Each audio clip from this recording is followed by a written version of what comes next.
বন্ধুরা, আমরা সকলে ছবি আঁকতে পারি, তবে ছোটরা একটু সবাই বেশি পারে। আপনার যে কোনো শিশুকে জিজ্ঞাসা করবেন, তুমি কি ছবি আঁকতে পারো? সে বলবে ছবি আঁকতে পারি। তাই শিশুরা প্রকৃত শিল্পী। তবে সব শিশু যে ভালো ছবি আঁকতে পারে এরকম নয়। কিছু শিশু আছে খুব ভালো ছবি আঁকে, আবার কিছু শিশু আছে মোটামুটি পারে, কিছু শিশু আছে একেবারেই পারে না, কিন্তু তাদের ভিতরে একটা শিল্পী বাস করে। তাদেরকে যদি সঠিক গাইডলাইন দেওয়া হয় তাহলে সারা সুন্দর ছবি আঁকতে পারে। তাই ছবি আঁকা শেখার জন্য অবশ্যই কোনো প্রশিক্ষকের কাছে শিশুকে নিয়ে যেতে হবে সঠিক গাইডলাইনের জন্য।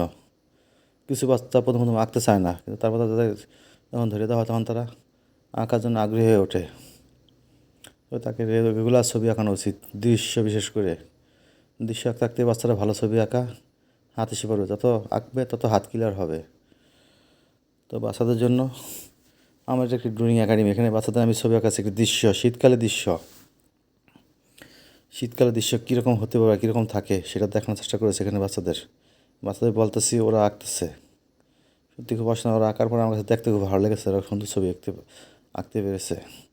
যেখানে বিকালের একটি দৃশ্য, খেজুর গাছ, রসের হাঁড়ি, এটা গ্রাম বাংলার একটি সেখানে রসের খেজুর গাছের সাথে একটি ভালো সম্পর্ক, শীতকালের দৃশ্য।